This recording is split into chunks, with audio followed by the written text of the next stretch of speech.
Hey guys, welcome back to Home Built, and we are finally back on the Franken hauler, and first thing is tackling that exhaust.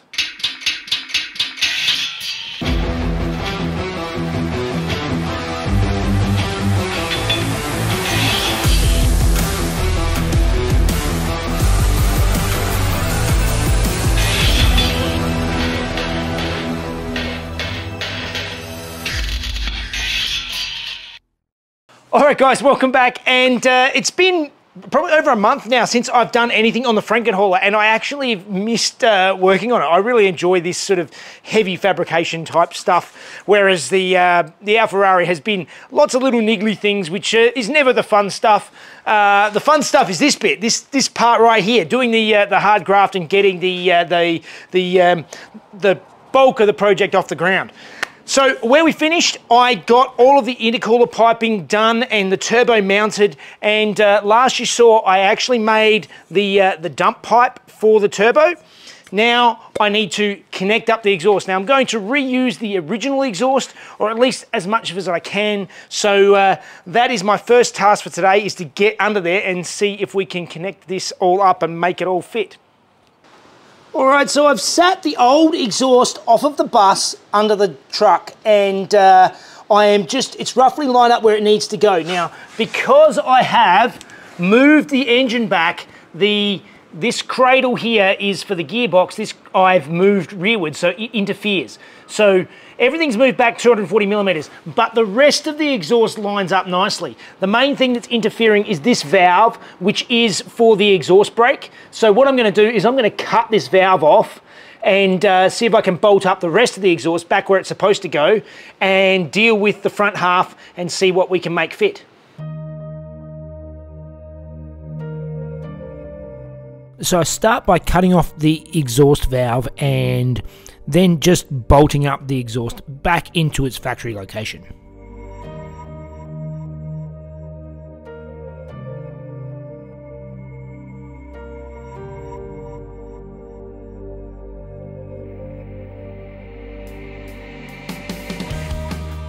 And I then bolt in the dump pipe as well, so I can work out what needs to join to what.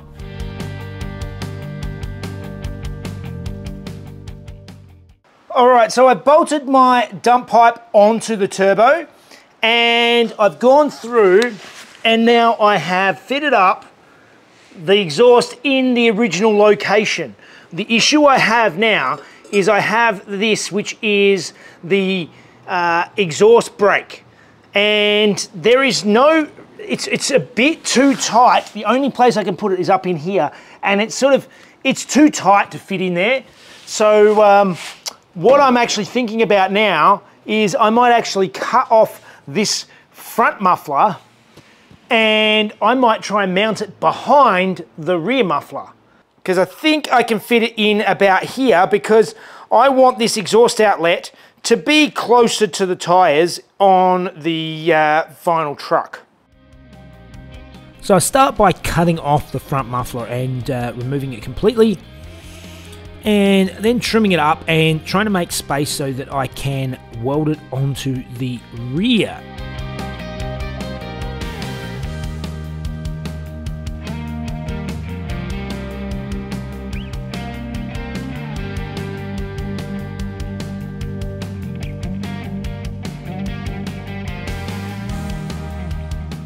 I'm now working out how much clearance I need and if I can still fit the factory outlet, and it doesn't look like it's going to fit as it is, but I can at least fit the muffler and deal with the factory outlet later.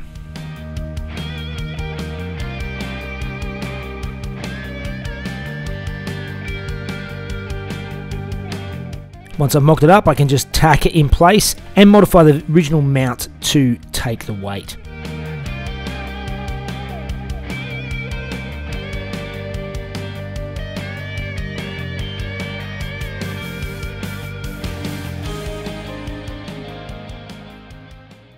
All right, so I've done a bunch of playing around, and originally this was the rear muffler. Now it is the front muffler, and I've placed the front at the rear, and I've left enough space to finish this off at a later date. There is a suspension mount here and stuff, so this is further back than I would have liked. But I'm not sure whether I'm going to run the muffler over the diff and out the back. I probably won't. I'll probably do it the same way as the coaster had before, but I'll probably run it through the wheel arch that for the wheels when I get to that. But that can be done at a later date. At the moment, everything is there. It can finish there for the time being. I'll sort the rest out at the cosmetic stage when I'm doing the rear of the truck. So currently the exhaust has a dump pipe, and there's a big gap between the dump pipe and this muffler. So I need to get under there and see if I can join the two together. So again, I'm using bits of the old exhaust pipe and just cutting off the heat shielding that was there. I'm going to heat wrap this later.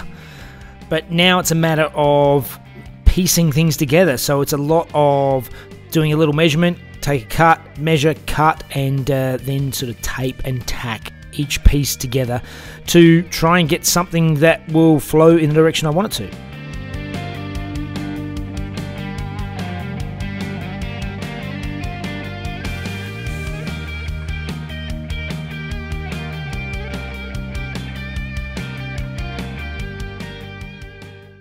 Alright, so far this is all coming together quite nicely, just cobbled together out of bits I had lying around. And now I have the exhaust brake connected up in a spot where it's tucked up much higher than the cross member for the gearbox. And now I've got to try and connect up the muffler there to here.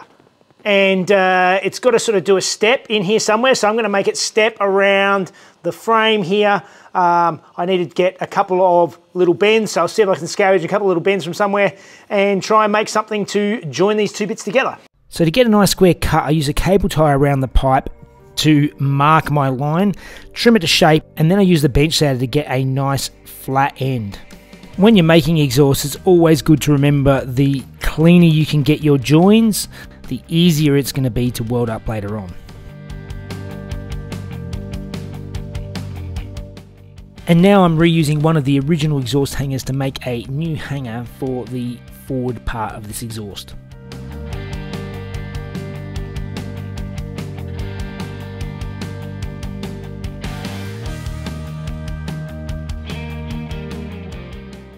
Alright, so I fit my last piece. I managed to find a bit of an S-bend that would fit, and it's loosely tacked in place. And I also tacked in another mount. So we have another one of the original mounts. I've joined it onto the exhaust to join it all up. So now we're going to pull all this dodgy tack together piece out and weld it up solid. So now I'm just unbolting the exhaust and removing it from the truck.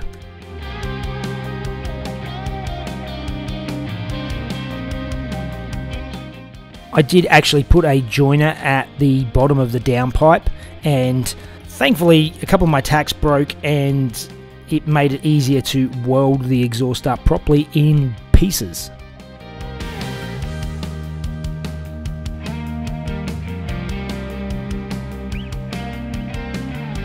And every now and then you can see me going in and resharpening the tungsten because I dipped it in the weld, which is, yeah, it happens to everyone who's ever tried TIG welding.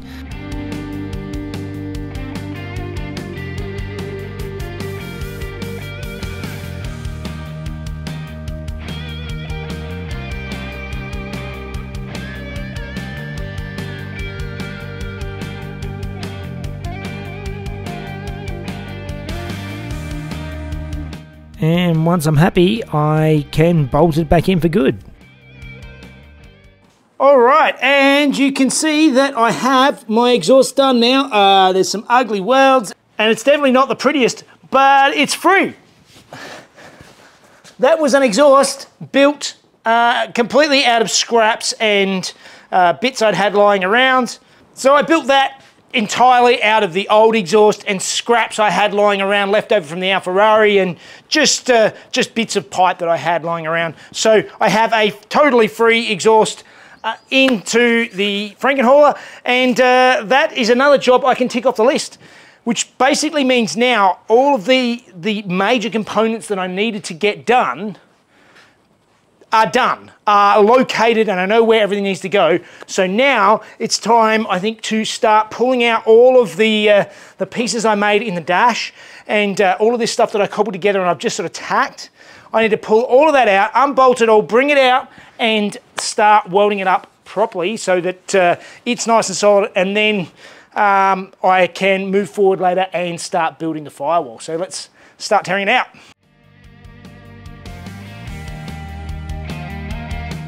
So I start by disconnecting all of the wiring and removing the steering column, and then I can go back through and remove the booster and pedal mounting system I built.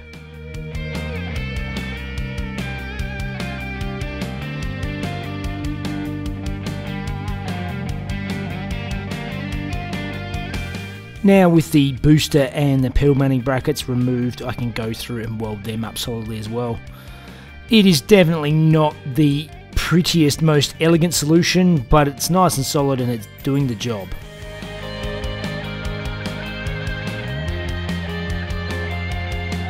I then move forward to reinforcing the framework I built into the cab of the truck itself, before bolting it all back on again and doing my final little bits of bracing that I wanted to beef things up a little bit.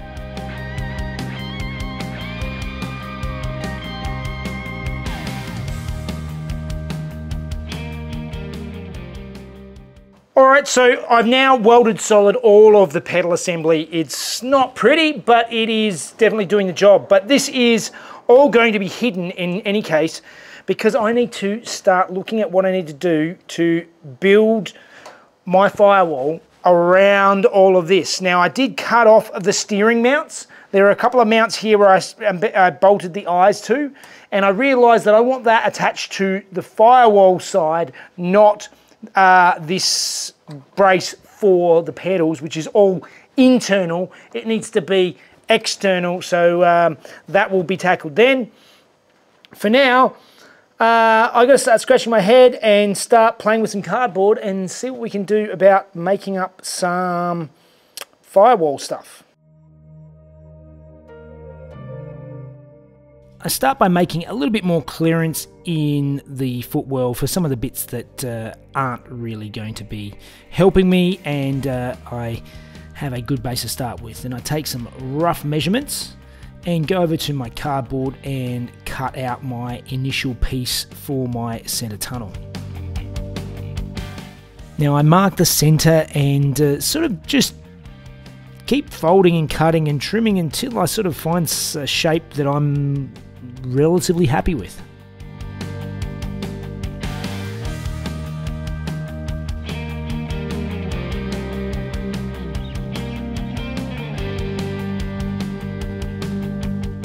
Once I'm reasonably happy with the shape, I then go over to the guillotine and cut out a piece of 1.9mm steel that I can transfer my pattern onto.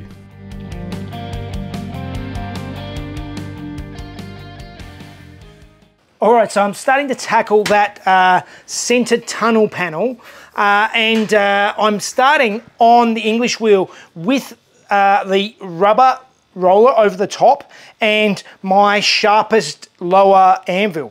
Basically, the idea of the rubber is when you're using the rubber, it generally will only bend the metal in one direction, as opposed to without the rubber and you're actually sort of squishing the metal out. This way, you're mostly just bending the metal, and I'm trying to bend this line. As you can sort of see there, it's started. I've done a few passes now, and I'm just trying to shape the corners without having this sharp edge, which I don't really want. I would like to have it with a little bit more shape, so I'm going to just play around with this and see how it goes. So I continue building up my shape with the English wheel, just getting the curves into the panel where I want them.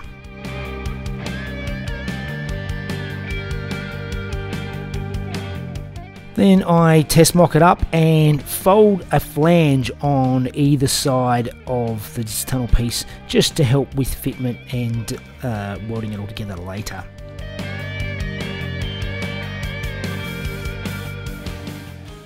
Alright, well this is just an initial mock-up. There's still a whole lot of work to do, but I'm just sort of playing around with things, trying to see what's going to work, and this is a start. But being a short week, being it's Christmas this week, and yeah, I'm also sweating a whole lot because it's 34 degrees today and a lot hotter in the shed. I think that will do, so I think it means it's time for Fun Facts with Mrs. Jeff.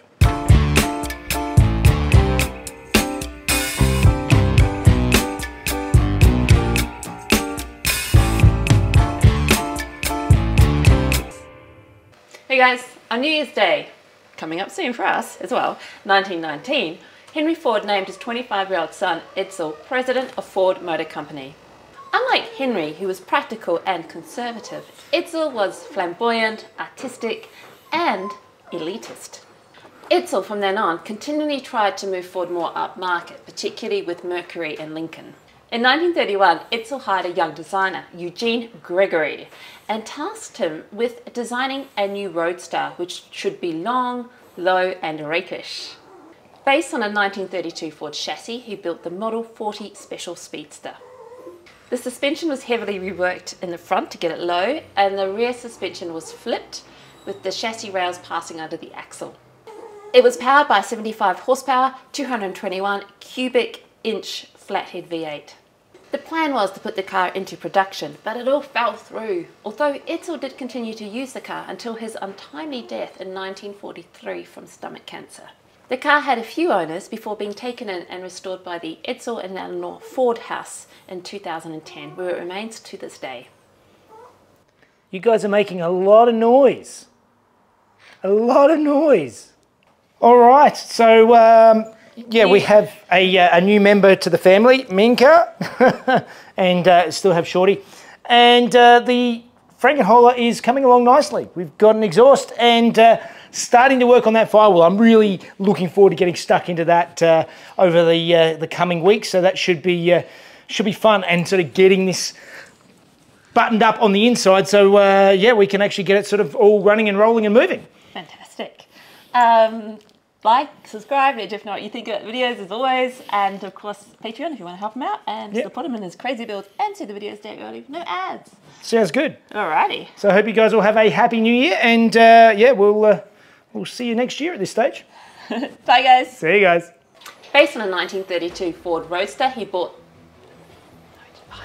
Based on a 1932 Ford chassis, he built the Model 40. Based on a 1932 chassis, no. Yes. Based on a 1932 Ford chassis, he built the Model 40 Special Speedster. I'm having trouble with this. Based on a 1932 Ford chassis, he built the Model 40 Special Speedster. And the rear axles passed under the chassis. He did not.